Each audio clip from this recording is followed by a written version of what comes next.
Kristo ndiye mwana watu, Kristo ndiye mangerapo, wosankirwa ndi Mulungu atima ndetosefe.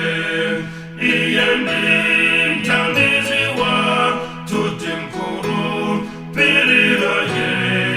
Iye ndi mthandizi wathu mkulu, pirira ye.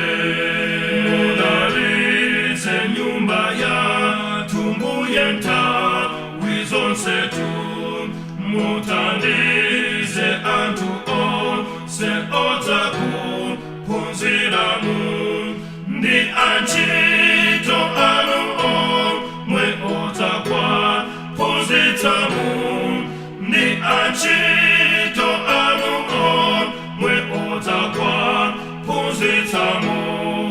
Tiyamike Mulungu Tate, tiyamike Mwanayo, tiyamike Mzimu wake onse